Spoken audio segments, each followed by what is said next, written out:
Hi, this is Steve Hargadon, and welcome to the Future of Education. It's Thursday, December 8th, 2011, and our special guest is Lisa Nielsen, the Innovative Educator. How are you, Lisa?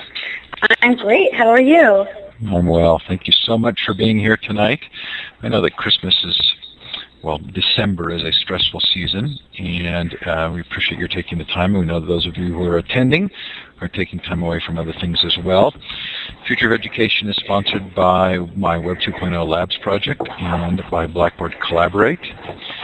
Coming up on the Future of Education next Tuesday, David Maxfield, one of the co-authors of Influencer, Crucial Conversations, and Change Anything, is going to talk about education. Lisa, if you'd turn your mic off while you're typing, that would be great because we're hearing in the background.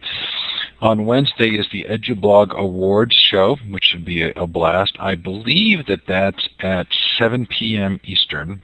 I don't think an official link has been given out yet, but edublogAwards.com. On Thursday, Blue Valley School is going to have students present on their CAPS program. Lisa would love this program. These are students who are doing internships in school and obviously quite capable. Scott McCloud comes on at the beginning of January. Ian Jukes, Mitch Pearlstein on his fascinating book about the elephant in the room, the impact of family on education. Cheryl Nussbaum Beach on her Connected Educator book. Henry Eyring on the Innovative University. Cable Green is new up there. That's lots of fun. David Lurcher. Lisa's going to be on this panel on personal learning profiles, which should be a lot of fun. And then let's see, Jane Hart is new. She's going to talk about social learning. I'm actually thinking of calling that Social Learning 2.0 because the original social learning, which I've been reading about recently, really doesn't address peer-to-peer learning. It was more sort of modeling after the teacher, so interesting to see the distinction there. Ruth Swelly on the opensource.com project, Kathy Davidson on her book, Alec Koros on social learning as well. Anyway, lots of fun coming up and more fun announcements to make in January. If you've missed the show, we had Malia Dicker on Tuesday night who did this project called Reschool Yourself. Really fun to learn about. She went back to school starting in kindergarten. A week at a time, went through every grade kind of to process what had happened to her in school and start her life over a little bit. Really an interesting story. Tasha Burks and Michelson on search literacy, Tasha from Google, and her small panel there. Anyway, with Debbie and Jolie. Scott Nine from IDEA, and all the Global Education Conference and Library 2.0 stuff. Anyway. Well, they're all up at futureofeducation.com in full Illuminate version and in MP3 form. So this is your chance to tell us where you're participating from. Look to the left of the whiteboard. You're looking for the second icon down, the star. You have to click it twice, and you click on the map, and you can give a shout out.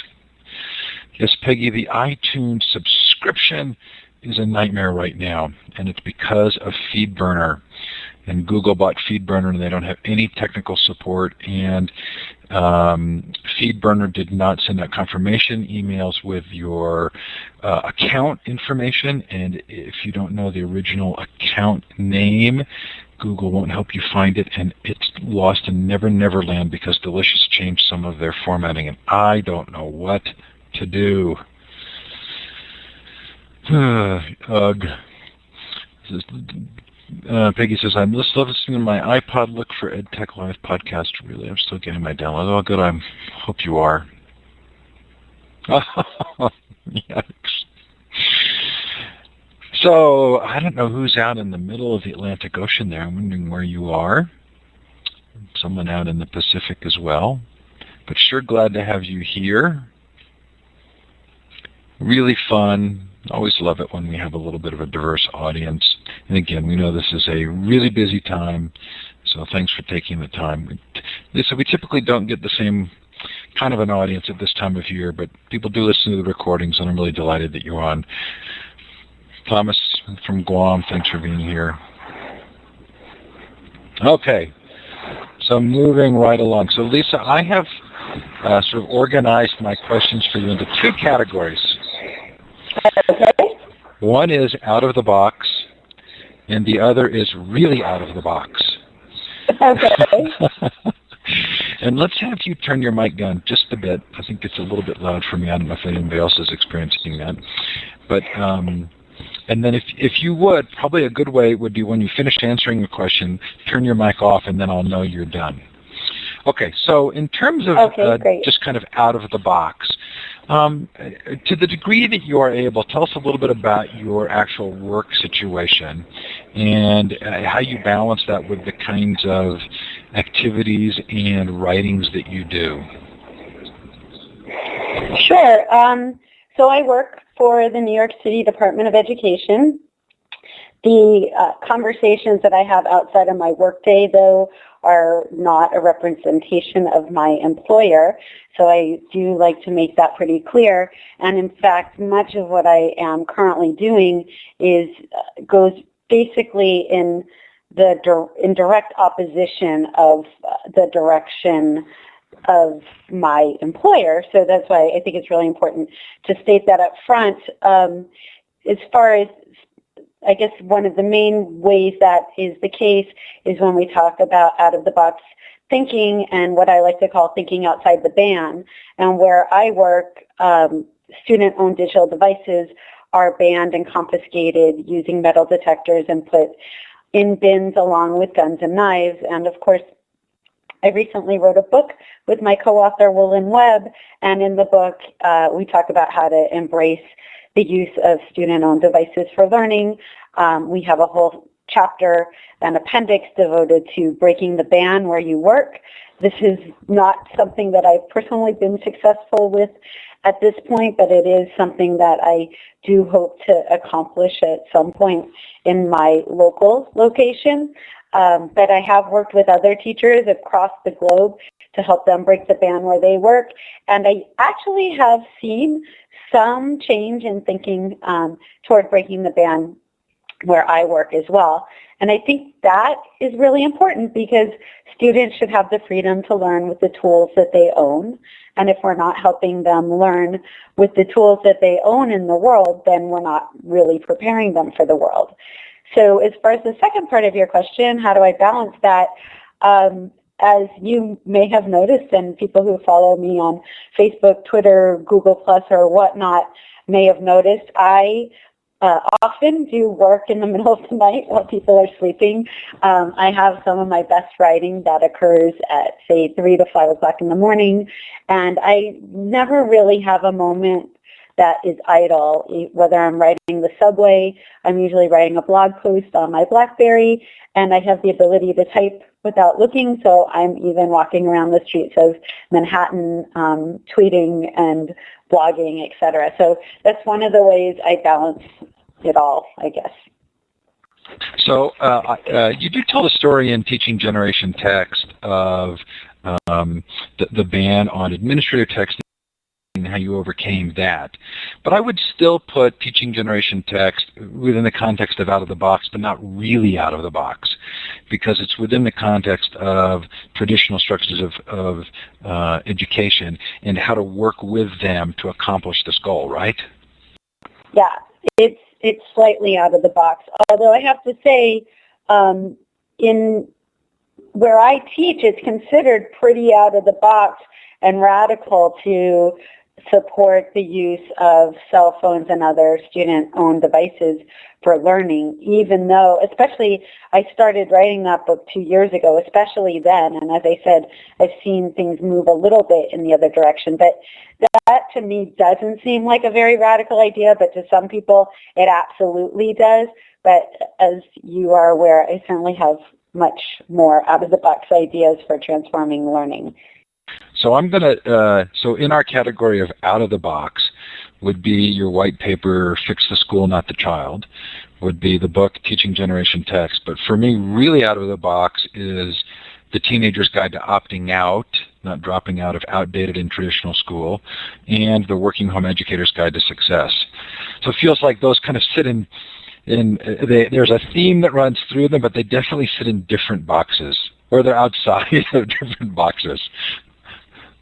Yeah, absolutely. So this is an area that's really dear to me, because when we look at places like where I teach in New York City and other cities like it, and even if I look at the different places I've lived, Los Angeles, Las Vegas, and New York City, we have a dropout rate of 50% in all of those places.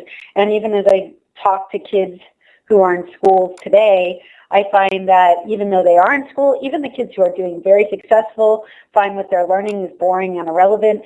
In my teen guide for opting out of school, I feature a young girl who was at the top of her class, but felt like school was not helping her really prepare for the world. And I show her plan for personal success. And basically, for many teenagers, they feel like school is leaving them behind. And so that guide was written for kids to take ownership of their learning.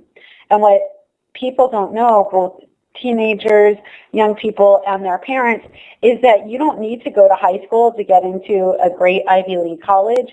You don't need to go to high school to have an amazing career. And all this, what I call test prep mania, is completely irrelevant. You can skip the whole thing and move directly onto a path for success. And that's a big message that I'm trying to instill in students directly as well as their parents. And I even know people that tell me about their children who they're drugging because they, quote unquote, have ADD, ADHD. And it's really interesting because I feature on my blog many studies where these students no longer need to be drugged when they're taken out of the school setting. So I did write a post a couple months ago that if school was the cause of your child's ADD, would you remove them? And in every case, I haven't heard of any cases of parents who've removed their children from the school setting because they're having problems with ADD, ADHD, and put them in alternative settings, whether it's an alternative school environment or it's an unschool environment or a home education environment. And within, say, about 6 months to a year, many of those symptoms disappear or are much more reduced, and the medication is not necessary. There's some really deep thinking discussion that could happen around that. Let's start with Fix the School, Not the Child, the white paper, because you begin that by talking about a conversation you had with a teacher about what was happening in her class and why that was going to stop for the rest of the year. Would you tell that briefly? Now, I wrote that guide about a year ago. I need you to refresh my memory. Okay. So it was a really engaged classroom environment, and you were complimenting her, and she said yes, but as soon as we start the test prep and the rest of the year, it's gone. Okay, yeah, sorry. I've written about her a few times, actually, and it was a school that I work with, and I was really excited about the work that we were doing. One of the things, I actually wrote a post on Facebook today that featured one of the schools that I used to work with. That is why I got into this profession. They were all focused and centered around passion-driven learning, the school-wide enrichment model, helping helping students discover their talents, passions, and interests, develop those, develop personal learning networks, and make meaningful work that matters in the world. And so that's some of the work that I have been trying to do in the grants that I run where I work. And we have these great things called innovation field trips, and you can see them all for free online at a site called innovationfieldtrips.org. And basically, those trips give teachers an opportunity to showcase the innovative practices that they've been implementing with the help of me and my staff through the grant. So we went and we visited this teacher, and she's just doing all these great things using technology, 21st century tools. The kids are so passionate about their work. They have picked their own projects. They're working individually, pairs, or small groups, creating products that they choose with the people that they choose. And it was one of those days where I expected to be leaving the school on a high. And I ran into her.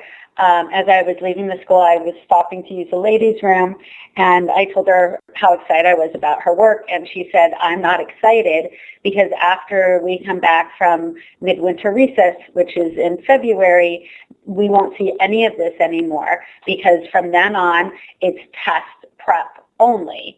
And I said, you know what? You're doing great work. You know this is great for the kids. They're so excited. Just close your door, engage in subversive teaching, and keep doing what you're doing. And she said, we can't because they do drive-by test prep collection. And if we have not forced all of these tests on our students, we will get written up and we will be in jeopardy of losing our jobs. And this has just become incredibly pervasive now. And even in this, the final year of my grant, we've noticed that the teachers just don't have any time for students to engage in real, authentic work and innovation and passion-driven learning because they are all 100% judged on these high-stakes tasks. So I'm going to push back on you on something here, and I'm doing it's in fun, but I want to give you the chance to kind of respond, because you have 20 ideas in Fix the School, Not the Child, and as I read through them, I'm kind of internally clapping, loving them, and then I thought, okay, maybe about 1% of the parents would actually be willing to do this. And my guess is that most of them would have an experience that would lead them to actually pulling their student out of school. So you're calling this Fix the School, but are there enough people who can actually do this, and will they actually get enough success to stay in the school, or are they just going to say, I've got to go, in order to do these things, I've got to leave? Well, yeah, that's a smart question because that's why the next guide was written. Because I wrote these 20 ideas, and really that book or guide came out of after seeing the movie Race to Nowhere, which featured all of these kids who were really like guinea pigs running to try to meet success. And it was dedicated to a young girl who committed suicide based on the pressures of school. And these kids who were in AP classes knew that this just wasn't possible to do what they were asking. And educators knew that kids were unnecessarily taking drugs to stay awake and be able to keep up and whatnot. And when I saw that, I was so frustrated because one of the only solutions they came up with was don't pressure your kids about homework and don't make grades seem so important. So I wrote this guide. I really just meant to write a short article, but it features 20 things that you can do when school is hurting your children. And I then started helping a lot of parents do some of those things, parents whose kids were getting sick and having a lot of issues because of school. And absolutely what you said was the case. The schools are pushing back. I watched some of these parents get bullied by the schools. Interestingly, when parents push back to stand up for the rights of their kids, I actually saw the parents get bullied by other parents as well, who were just saying, just do what they tell you to do. You need to follow the rules. And parents felt so disempowered to have a voice in their children's education. And then not long after I wrote that, there was a story from Ron Clark who was basically telling parents, stay out, we're the experts, we know it's best for your children, not you. And that really outraged a lot of parents too. So once parents started doing some of these things that I suggested and standing up and advocating for what was best for their children, you're absolutely right. The next step for many just became opting out of school. And that is why I wrote the guide to opting out of school. Well, they're great ideas. I mean, I love them. Don't subject your children to standardized tests. And I think you're cribbing from John Taylor Gatto's Bartleby initiative, right? So tell your students to write on the test. But what's the phrase? I prefer not to take this test. Right. I prefer not to take this test. It comes from Bartleby the Scrivener, right? I prefer not to do this work. But, I thought, okay, that just takes an enormous amount of pushing against the sort of conformity that exists at schools, the very thing that seems to make, a lot of this culture so pervasive and so difficult. But I loved all the ideas, but I really had a hard time imagining people actually putting them into practice. Yeah, and that's the thing that's so upsetting, that parents have now completely lost agency over their own children, and students have lost the ability to advocate for themselves as well. So I'm actually involved in several groups for opting out of standardized testing, and it's different from location to location. But basically what I hear the educators saying is, we know this isn't what's best for our children, for our students, but we have to follow orders or we'll get fired. And when we start to have a culture where employees are just following orders, even though they know it's hurting children, I believe that is very dangerous. And then they're forcing, in many cases, parents to subject their children to this, even if they have doctor's notes that tell them that their children will be harmed and ill. And now test scores and data have trumped doing what's best for children. And this is why I've become very disenchanted with being a part of such a system. So I was in the car with our 13-year-old daughter yesterday, and she was telling me about the homework projects she has over the holiday break. And I said to her, "Oh, you're not going to do them." And she says, "Well, what do you mean?" I said, "Well, I'm going to go tell your teachers you're not going to be doing that work over the break. That's a break for us." And the smile on her face was so huge, and I couldn't decide, was it a nervous, scared smile that I would actually go talk to her teachers, or was she relieved that she could actually have a break? I mean, I am in the same camp as there's a growing number of educators who don't believe in homework. One of my favorites to follow is Joe Bauer, and he also cites often Alfie Kohn, and he's a great one to follow as well. But time at home is time for kids to spend with their family, friends, and to follow their passions. It's not a time for school to be intruding into their life even further. So there was a great interview on one of my favorite podcasts, which is the Unplugged Mom, and it's from a young man. He was an AP English student, and his school decided to take over part of his summer by giving them a bunch of inane essays to write over the summer. And he wrote in one of his essays that he really had a problem with school intruding into his time in the summer. He got kicked out of AP English for speaking out against the system. And I think that in itself is also really scary. So you're absolutely right. Standing up for yourself can cause you to get kicked out of things, can cause you, one of the parents I was just mentioning who had a doctor's note and her son was seriously ill because of the stress and the pressures of taking the test, her son also got kicked out of school for the mother standing up and doing what's right for her child.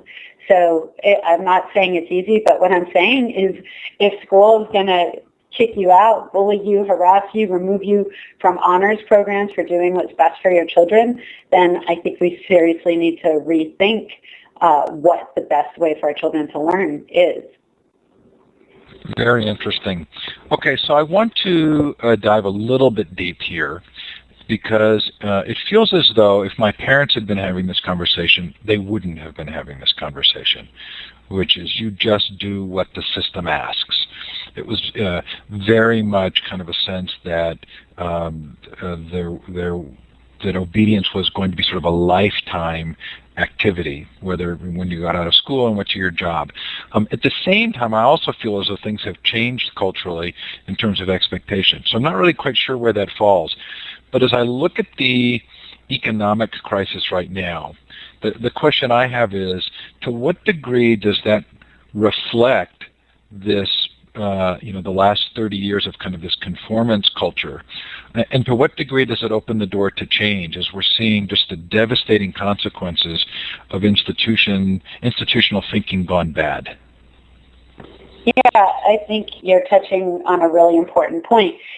While it may have been good to, if you look at, and you're right, John Taylor Gatto influences a lot of my thinking, as does some of these other educational pioneers, like Ivan Illich and John Holtz and whatnot. But if you look, John Taylor Gatto does really great work on the history of education, and education was begun by people who wanted a compliant workforce for an industrial age.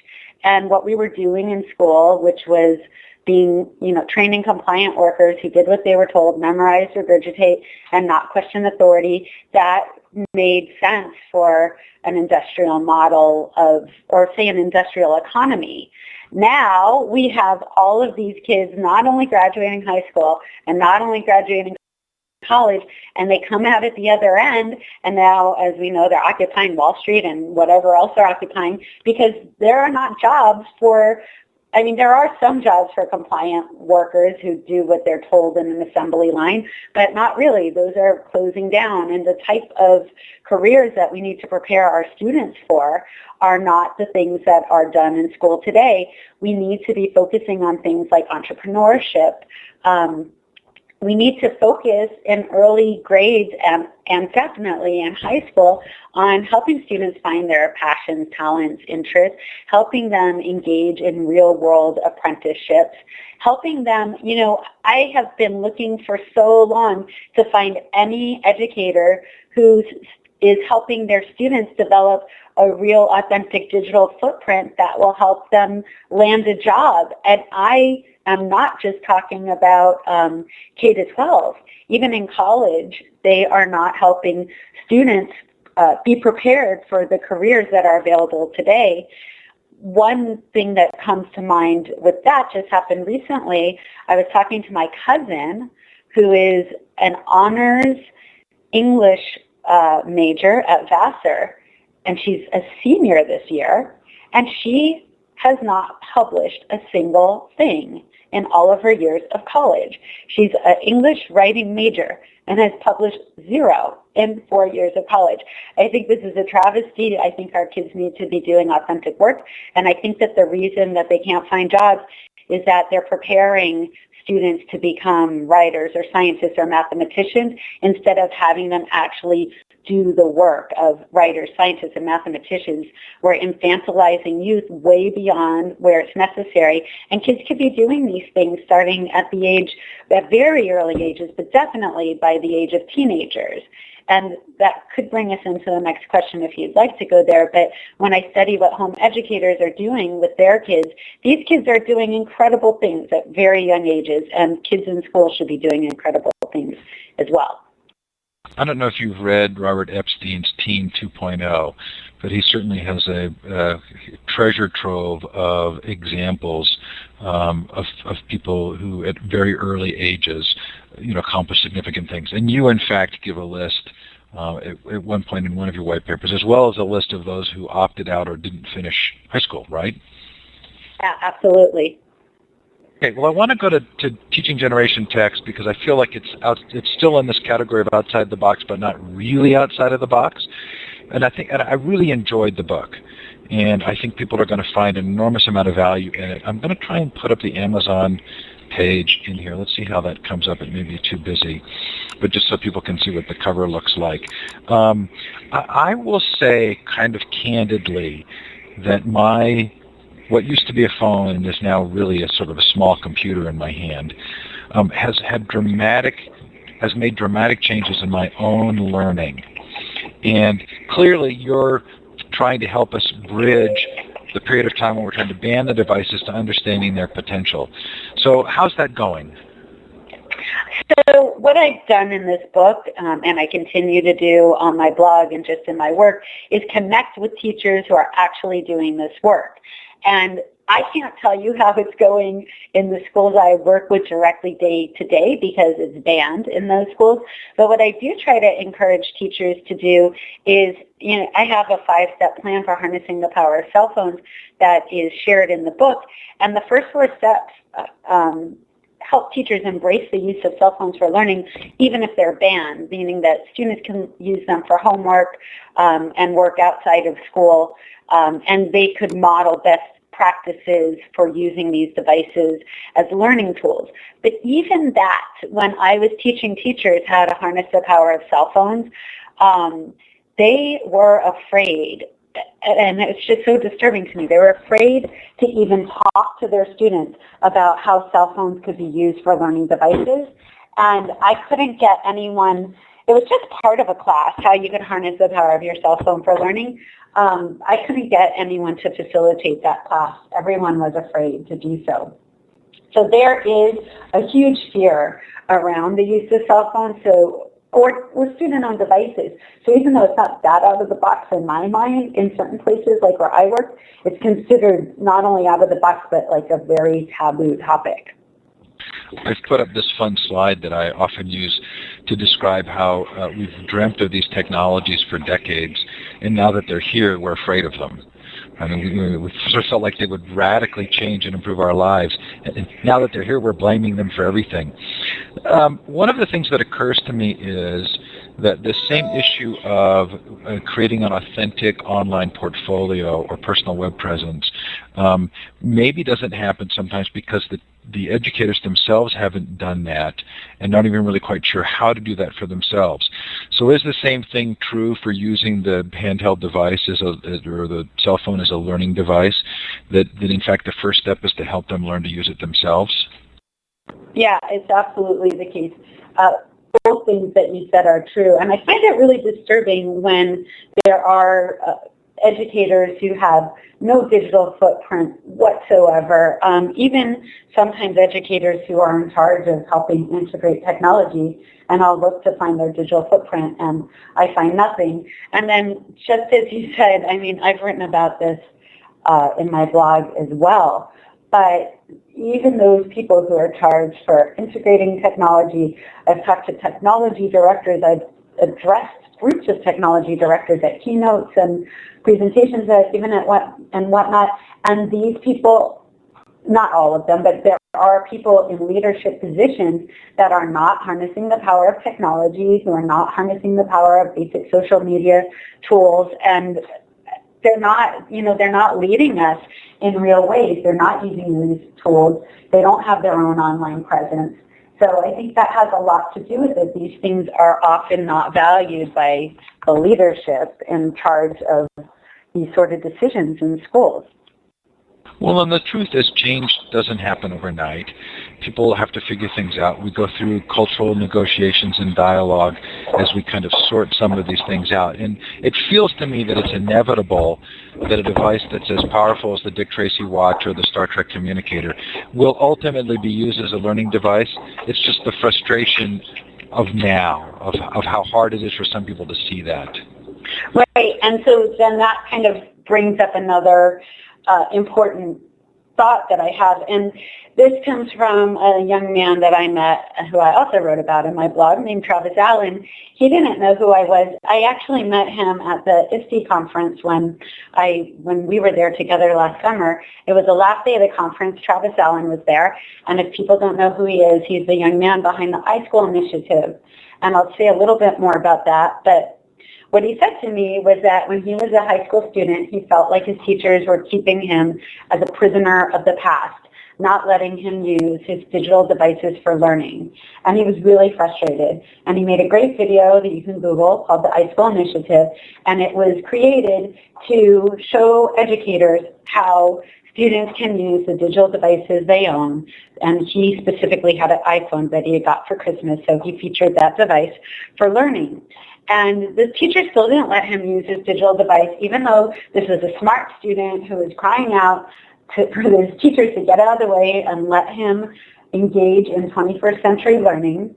And now he has a staff of over 25 students who are in the college that he attends, and they go around the globe informing educators how to use student-owned devices for learning.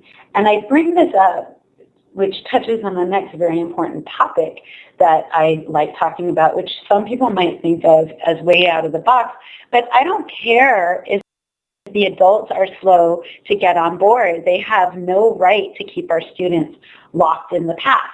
And I think that students need to have much, much, much more of a say in the rules that govern them. And fortunately, there are some students who use social media to take a stand and have a say against the banning and blocking of their own student-owned devices.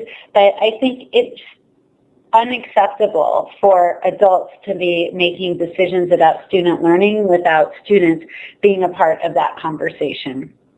So that's my other out-of-the-box topic. Good. So this slide is one of my favorites as well. This is the tablet that was carried around the Star Trek ship, and this was actually used in a lawsuit when Apple sued Samsung for what it claimed was a patent violation for creating a tablet, and they said, hey, this idea of a tablet's been around for 30 years.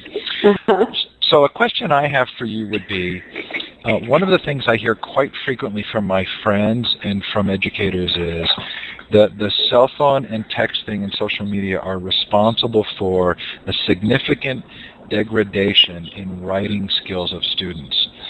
And I always hear this and kind of look at people and say, really?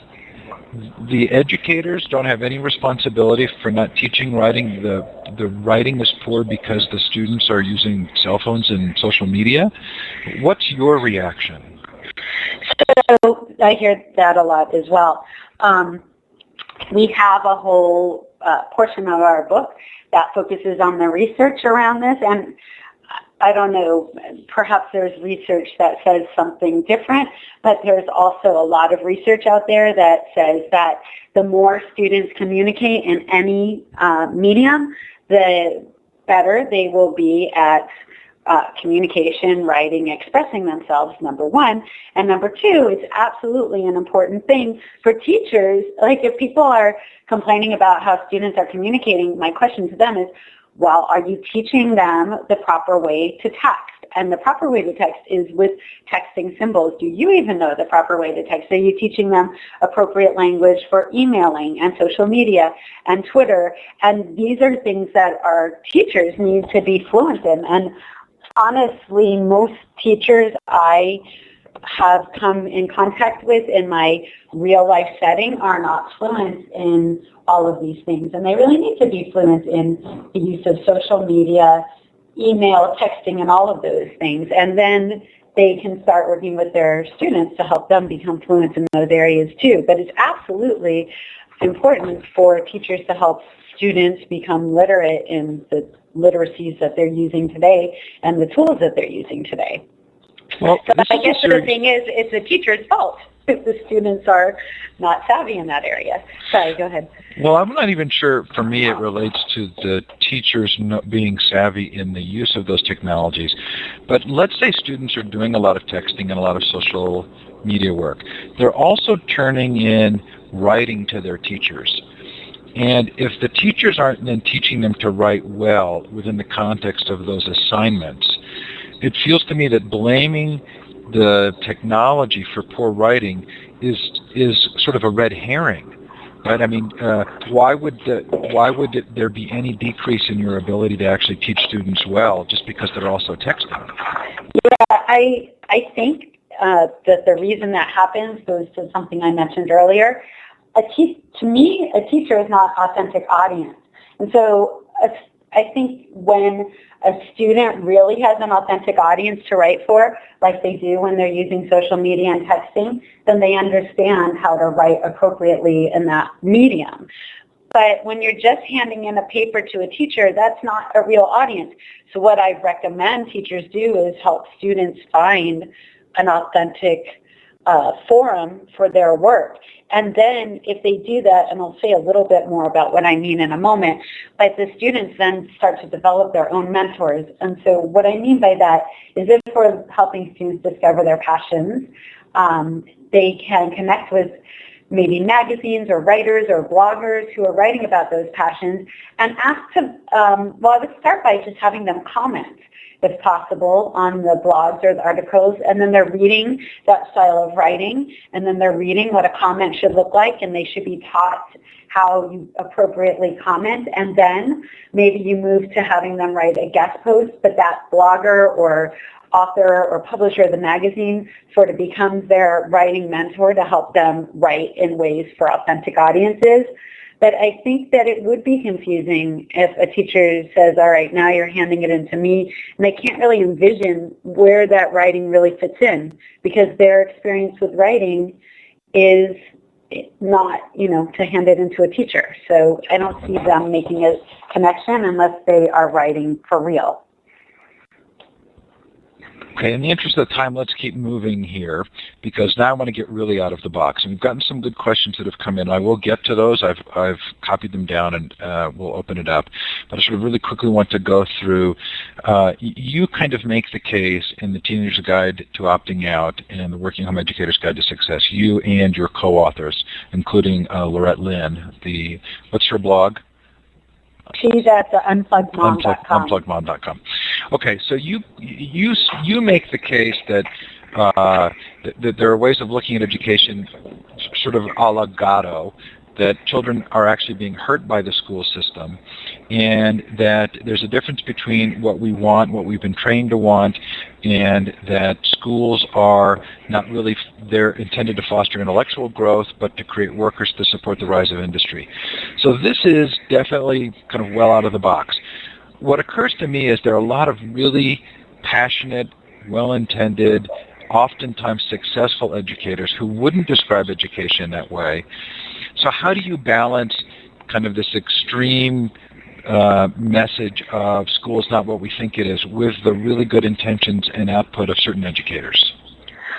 So what I'm finding, even with the educators that I respect and love and know they're doing great things, they are saying their hands are, and this isn't how it's always been, but this is why I'm getting frustrated now with the system, that their hands are being tied, and they're not able to teach in the ways that they know are best for children. If I look at my own setting where I'm in New York, and in the state we have so many regions, and now they believe that the way to get students more prepared is by giving them more tests, making more requirements, giving less freedom. And with the Common Core standards, I don't know how familiar people are with them, but they are really limiting what the options are for students. They're pushing all students down the same narrow pipeline, and also saying that 100% of all students should also be prepared on academic college track as well. So I'm saying this to talk to the point that in many cases, even our most well-intentioned educators' hands are tied. And that's also why they're getting frustrated with these evaluation systems, because the schools they're being threatened with being closed down if the students don't perform well on high-stakes tests, and the teachers are threatened with even losing their jobs. So even those great teachers aren't able to do this work. That's one thing. But the other thing is that they're just in a system that is often not designed for success, because it doesn't make sense to have this same standardized curriculum for every single student and to move all students through school by date of manufacture. And we don't, we used to need to go to a place to learn, but school and learning doesn't need to be tied to this place anymore. And we're moving incredibly slowly with these new realities that are in place. So I think some of that slow move is just the cultural negotiation and change. But I think you're also making the case that some of the slow move is because what we assume were benign or benevolent interests for the creation of education weren't always benevolent or benign. Yeah, that's absolutely true. I guess what I'm also just thinking of the fact that all of these things that we just assume are givens that every student needs are really not necessary for every student. And I talk often about the fact that, I took every class I was supposed to take. I graduated with honors. I graduated very quickly from high school and college, both at the top of my class. I was 19 when I was done. And people push back on this, but the reality is I didn't learn anything, because I am not like that small percentage of people who learns from memorizing and regurgitating. So for me, taking these subjects like history, social studies, math, those were all a waste of time. I've never used algebra or geometry that I've learned in my real life, nor have I been able to apply really anything I learned, because I don't remember any of it. So I'm actually saying we need to seriously rethink how students are spending their days. Feels to me like it might be well described as a Venn diagram. There's sort of traditional conforming schooling. There's alternative, passionate, student-driven education, and they do intersect. There are schools that do a good job. There are people who are doing a good job. It's helpful to draw the contrast, but it doesn't mean that it's always black or white. Yeah, well, I guess you bring up a good point that I didn't even touch on, which is that there are many schools that are doing a great job with many educators who are doing this work wonderfully outside of the public school sector. Because right now, tax dollars are tied to high-stakes tests. And so much of the curriculum has now become consumed with preparing students for the test that if you're in a public school, it's nearly impossible to get outside of that. But once we move outside of the public school setting to non-public schools, we're seeing amazing models and really wonderful things going on. And one of the things that I want to push heavily for is untethering public school funding to high-stakes tests. And once we untether the funds from the high-stakes tests, then public schools can start engaging in meaningful work that I think would be doing what is best for children, and educators would be able to really shine, because now many educators in public schools are feeling like their hands are tied from doing what's right for kids. Okay, so of course 9 minutes to go in the show and way more to talk about than we can, but let's look at some of the questions that have come in. One question was, what do you think of results-driven training programs like Teach for America and the New Teacher Project? I want to be an innovative educator, but how to work within the system, how to find good training? Well, I'm not sure what results-driven what that thing was that Teach for America has. I don't know what that means. I'm trying to remember who asked the question. If you want to put it back in, that would be great, or just let us know your interpretation of that. My interpretation would be that they're in support of high-stakes testing, that they get measured and they measure their own success based on the traditional measures we're using now. Okay, so that's what I thought it might be referring to. So I think that we need to redefine what results are. The problem with such assessments is that one of the factors that contributes least to how students will do on the test is teachers. One of the factors that has the most influence is parental involvement, then that's followed by zip code, and then socioeconomic status, and then just the aptitude that the child has. And far down there is the teacher. So I think that, and also just the idea that everyone is supposed to develop at the same time, at the same rate, doesn't make sense at all. So what I'm saying is that teachers in this model now are feeling incredibly frustrated, and I've talked to many teachers who are leaving the public school system as a result because they feel like their hands are tied. It's very difficult. I mean, what some people are doing is just teaching subjects if they are available, like art, or just not the core subject, so that they can at least get some creativity. But I don't know that that's the answer. Gordon wanted to know if the flipped classroom fad is not just homework by another name. Well, I think you might know, Steve. I don't know, but I was featured in a USA Today article about the flipped classroom, and I wrote a post a month or so ago, reasons why I'm not flipping over the flipped classroom, because I don't believe in homework. So the flipped classroom is just having you watch the lecture at home, which I think might be better than the way we traditionally do homework. But what I would advocate for instead is that there is more time for independence in the student's day, and they could use time during the day to watch the lectures or pursue their passions or whatnot. But I don't believe we should be taking kids' time away in the evening for homework. But I do believe we should give kids more time for independent thinking, learning, socializing, whatever they want during the school day. Bruce wanted to know if there are peer-reviewed journals for young scholars. That I don't know, but I think it would be a great question to tweet. I don't know the answer to that, though. The answer would be, let's create it. Royce wants to know, did you have good mentors or are you a pioneer? I don't mean to offend anyone from my youth, but I didn't have good mentors in my school years, meaning K to 12 or college. In the past maybe 5 years, I've had amazing mentors through my personal learning network. And I think that this is another area where schools have a huge fail, is not helping students develop their personal learning network.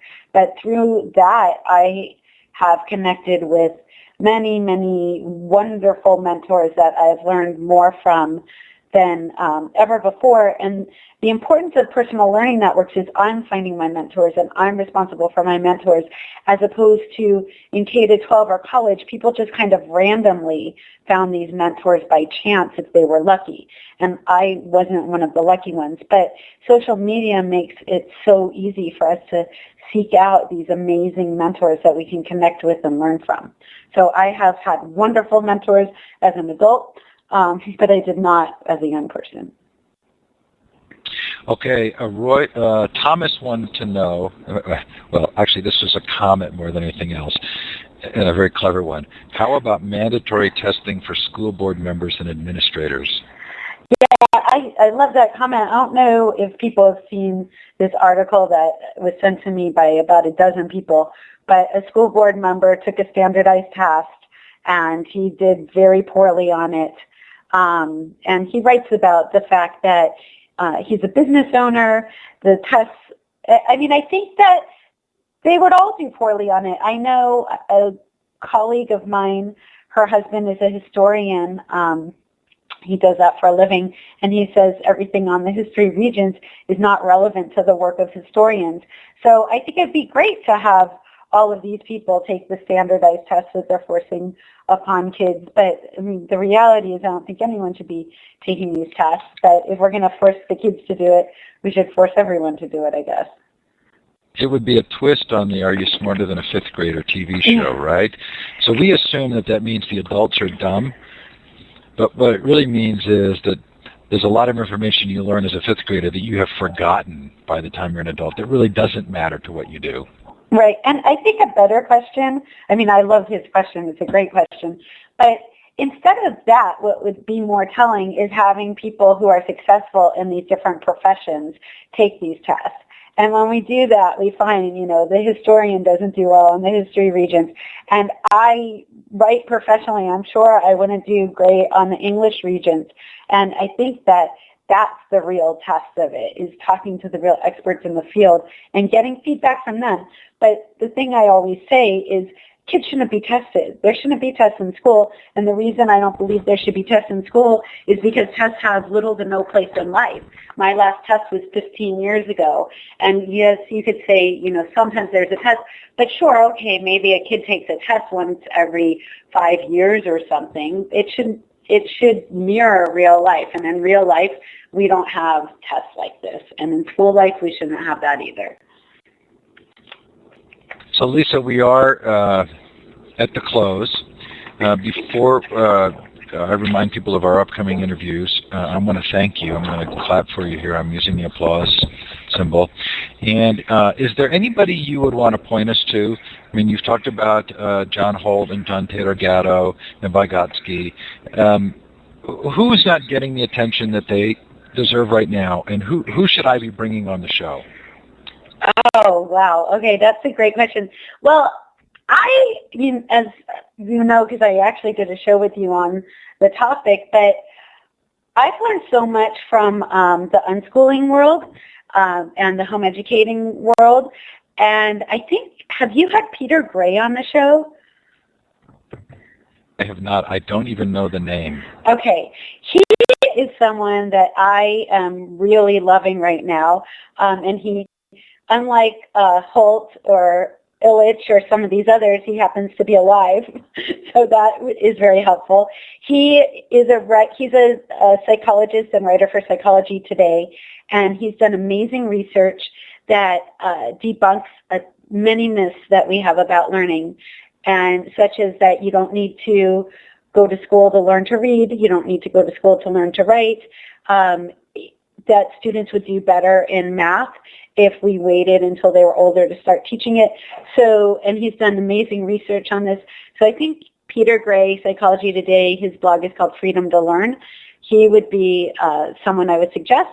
And I mentioned her a couple times since we've been talking, which is Lorette Lynn, who has the Unplugged Mom podcast and blog, and she's doing some really interesting work about learning without school as well. Terrific. In fact, I may call on you to make introductions for both of Sure. them. Okay, that was just terrific. What a lot of fun. Thank you for coming on the show tonight. Thanks, everybody, for being here. Coming up next week, David Maxfield. Should be quite a contrast, very different subject matter. The EduBlog Award Show on Wednesday, the 14th, the Blue Valley School CAPS program on the 15th. Again, that should be very much in line with what Lisa's talked about. And then a break until the beginning of January. Thanks to Lisa Nielsen. Thanks to you for attending. If you're listening to the recording, thanks for taking the time. Take care, everybody.